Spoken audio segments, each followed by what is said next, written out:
Hi, this video is about what I would do if I am Vitaly. If on Vitaly's shoes in the Philippines, serving prison time. I'm serving, in detention, in a detention center. After we know, what happened to uh, his postings, his live streaming, on his YouTube channel. And I have come up with four things about what I would do if I am on his shoes. Of course, I'm not Vitaly, of course. Uh, but if I am in his situation, which I have never, desire to be in that kind of situation, I most likely I will never will. I, it's very much. Uh, it's better to use wisdom. I mean, as we go in life, instead of having very doing immature things. But let's talk about these four things that I want to convey to you about what I would do if I'm on his situation, in his current situation, which is not very easy. As we know, just a recap, just to update a little bit what he was transferred to a maximum security prison not long ago in a different location. It which is not precisely an immigration detention center, but with other criminals that who have been already convicted um, of crimes in committed, local, thieves, local, criminals, and he was transferred to a different facility, which is, harder than being, in a detention center, which in a pre-trial detention center. But let's talk about those four things. The first thing I would do is, look, um, uh, of course, I'll talk to my lawyer. He has a lawyer. We know that now. Maybe he has a relative. He has who will come to the Philippines. The mother. I mean, he has a mother who lives in the United States. Another possible close friends. Possible, let's say, close friends, because this is the time when we know that we found out who your friend is. Once there are two things how you know who your truly real friend is. When you're in a hospital, uh, when you are in prison. I mean, that's the main thing. I mean, is there a friend for him? Does he have really a friend or two, one or two, at least one or two guys?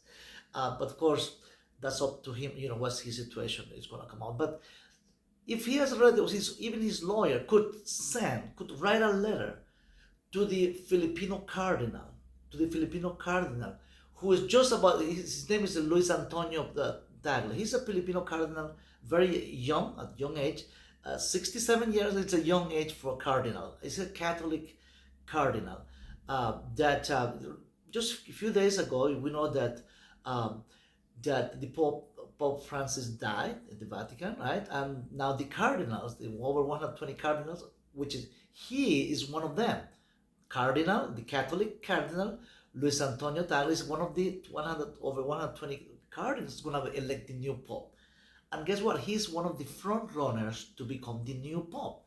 So for the first time, there's a chance and possibility that Asia, not just Southeast Asia, but Asia will have a pope at the Vatican, which is very extremely important because it gives a voice to Asia, to Asian issues. It gives a voice to the uh, the loyal, I mean, Filipino, population, Filipino, country, Filipino people, who in the majority, over 90% of the Filipino people are Catholics.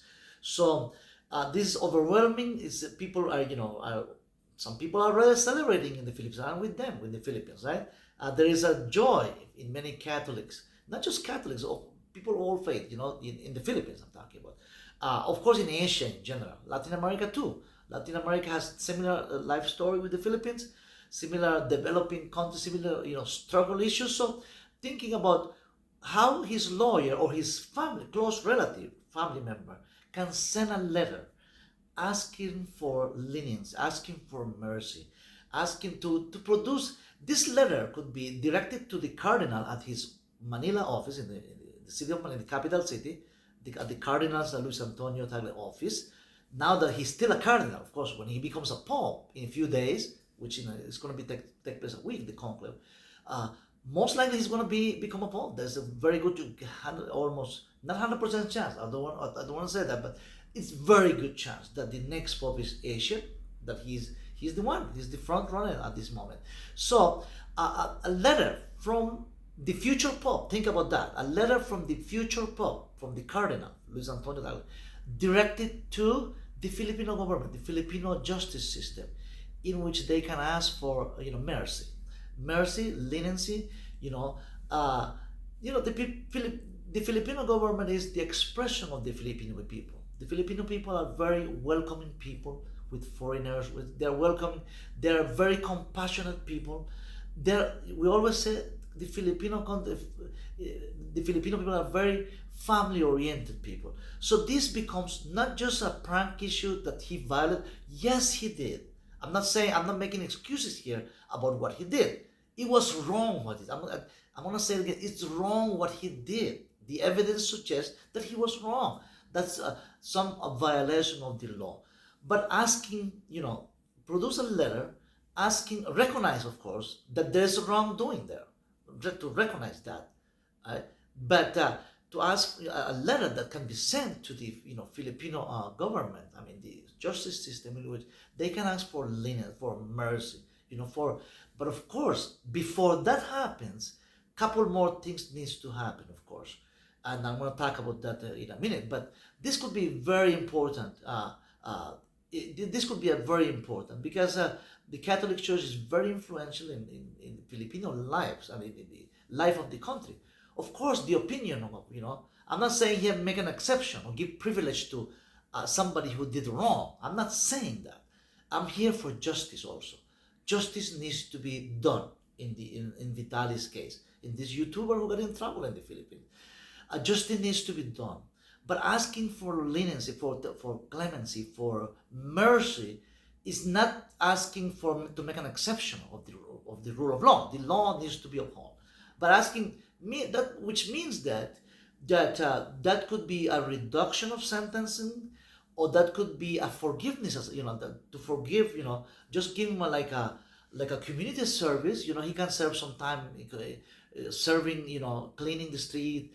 I mean, serving the homeless. I mean, there's so much work that needs to be done. And with his talent, Vitaly, he is a talented person, but he used it in the wrong way. If he could, use those talents to help Filipino young people, especially young people in the Philippines, that could be just an idea.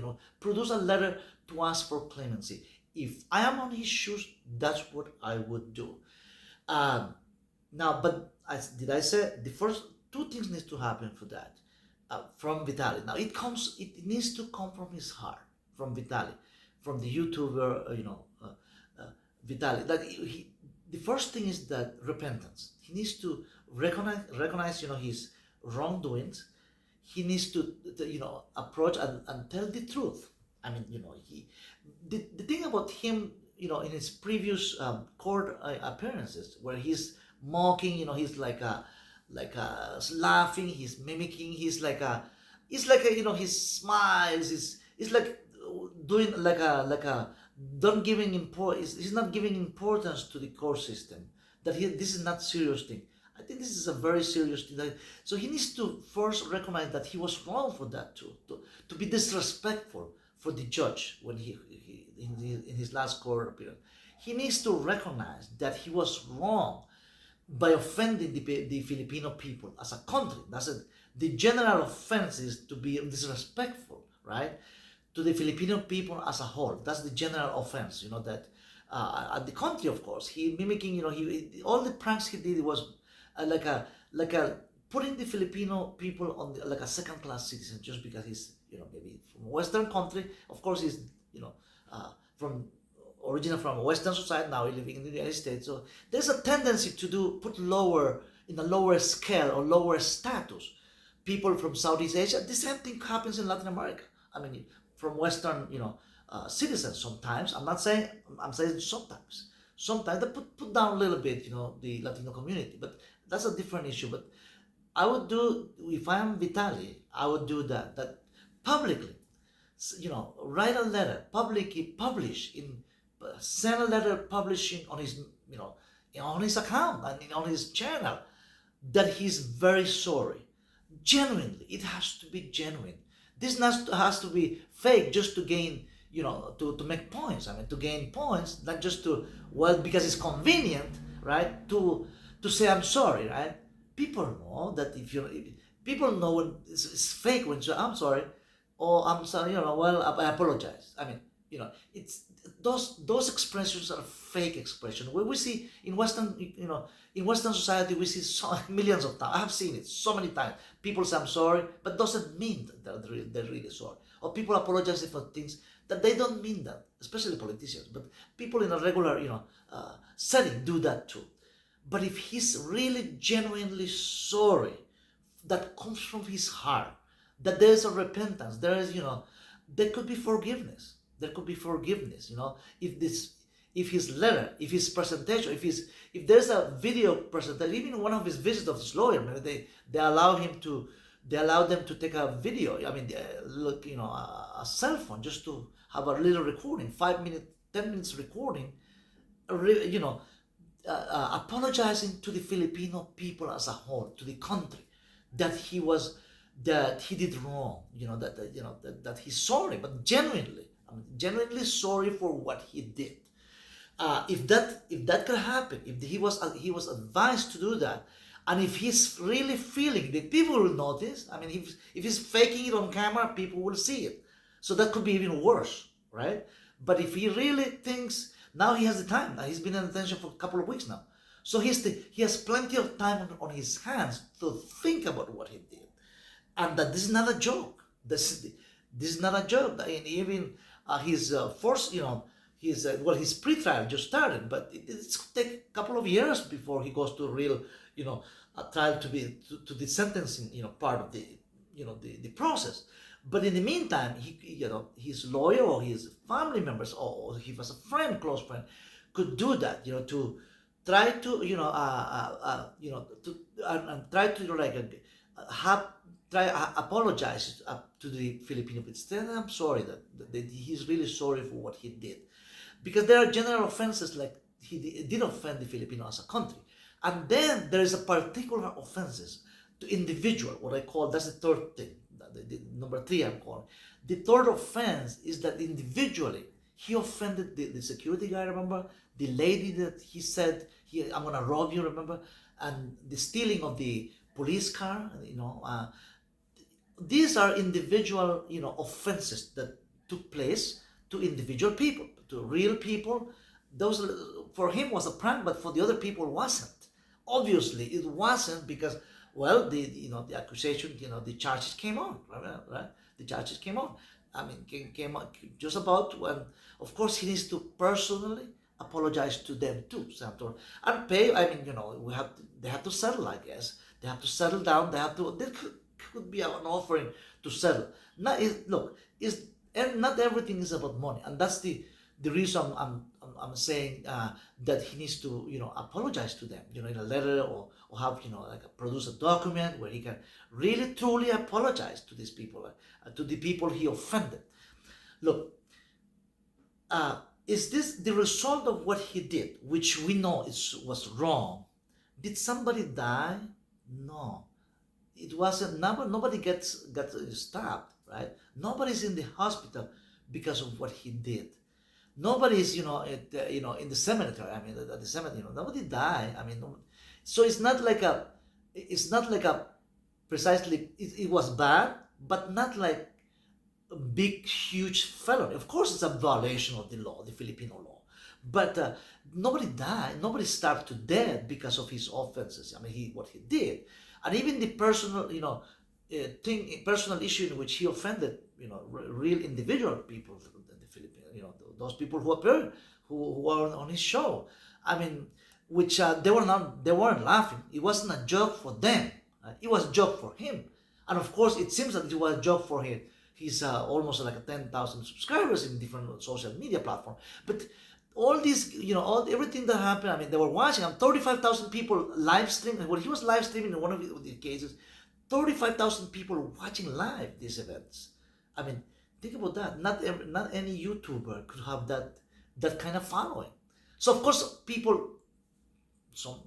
millions of people were enjoying it, kind of, maybe they thought they were enjoying because they thought there was this prank was staged. I mean, these were actors, who knows? Or maybe this is real. People enjoy more real pranks, real impromptu, action things that some people may enjoy that I don't. But I when I see something wrong, this is wrong. I mean, I don't enjoy it. I can laugh at a joke. Look, I'm a happy person. I can laugh at things, but not. I'm not gonna laugh or have fun at the expenses of somebody else suffering, somebody else getting pain, or somebody else getting scared off. Get scared of something, or what if they have a heart issues. I mean, or blood pressure issues. I mean, suddenly you get scared of somebody, and that kind of person can really end up at the hospital after being on that kind of prank, which is not a joke, guys. So that's the third thing. If I am on his shoes, I would do. Number four, look, he has millions of followers, right? 10 million, that's the count.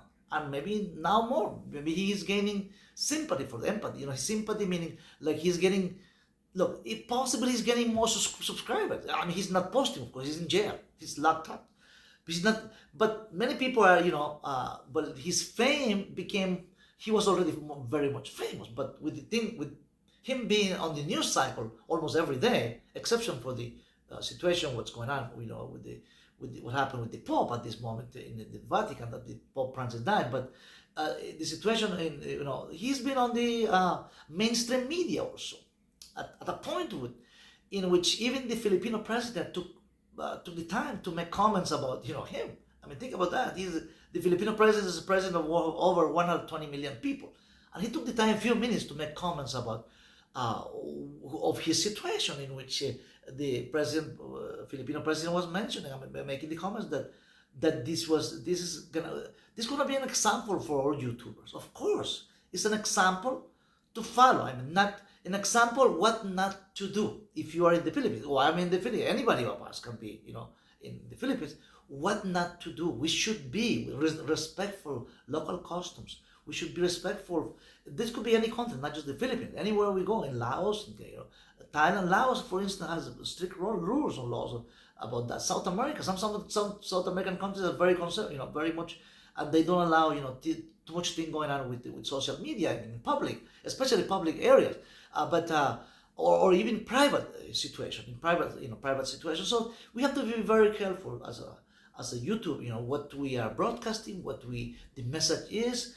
And of course, people want to have fun. Our people, the viewers, of course, people watching the social media want to have fun, and basically, millions of people want more. It's a feeding frenzy in which people want. If you have a prank, which that's what he did, for example, they want even more. If you jump out of a bridge, like a 10-foot bridge, they want you.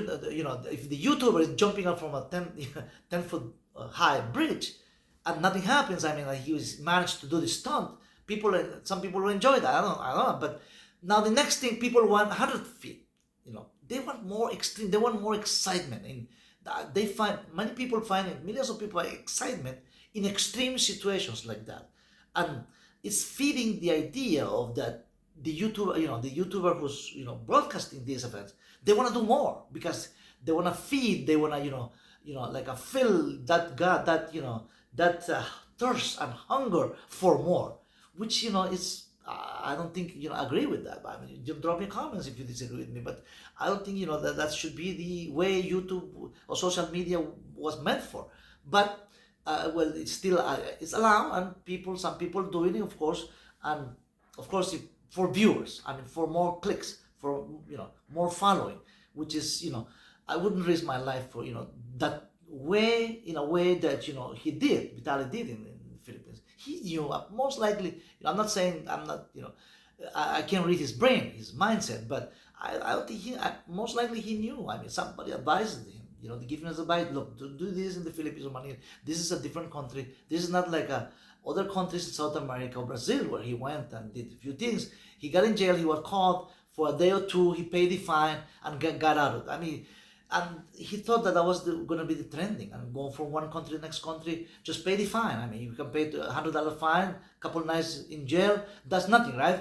And have millions of views, right? Millions of views will produce a lot of money. So the business, it's kind of good business in a way, right? It's for him was to pay the fine, couple of $100, but make thousands with his viewership.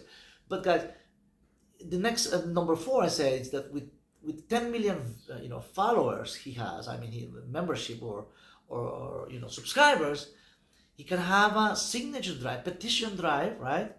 That those millions of people who follow him, I mean, he can send a message. Perhaps, I don't know if they allow it. If they allow visiting where in the facility where he is. Maybe his lawyer or his family member, have a little recording. If they could, if they, I don't know.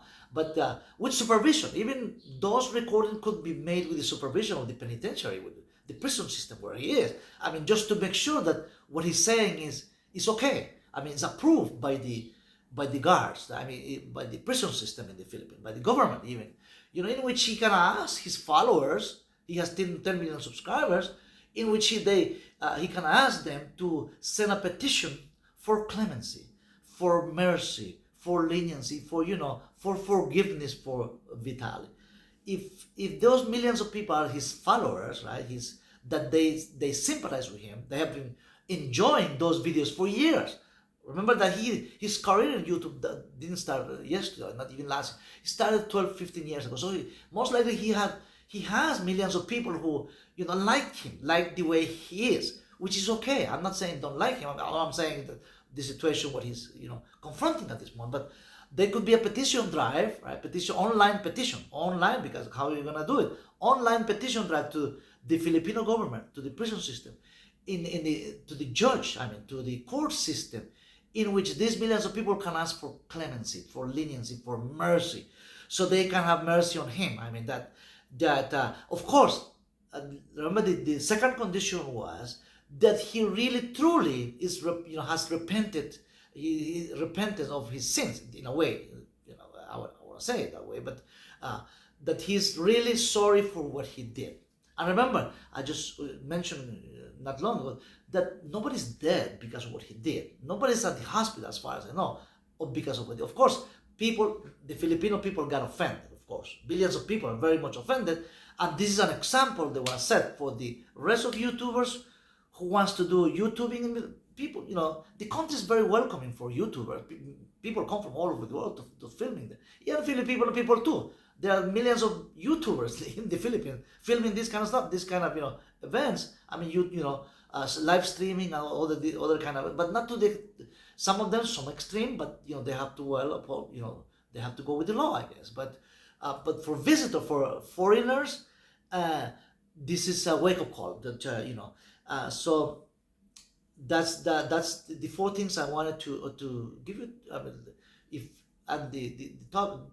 Today, the message is that if I am Vitaly, but I'm not, of course, but that's the suggestion I make, and hopefully, that the justice can be served, because the first thing is justice, right, for the country, justice for the people, individual people who are offended, and that things go, that there is a change of life for him, really change. If this goes well for him, and he get out of this situation, with maybe only 6 months in jail, or 1 year community service, or 5, only 3 years or 5, even lower than the 25 years they are charging him with. I mean, the experts said, some lawyers said, it could be 24, 25 years in prison. That's a life sentence also, but it's almost a life sentence for anyone. 25 years in prison, that's like 50 years. I mean, 25 life in freedom is different than 25 years in a prison, inside a prison, in a cage. Of course, the system and the course and the country want to set an example of him, just so other people learn about it. So, and we agree. I mean, we have to be careful and respect the laws, respect the people, try to be just, to know what we're doing, if we are streaming or live streaming or doing our filming, and of course, our videos for the people can enjoy.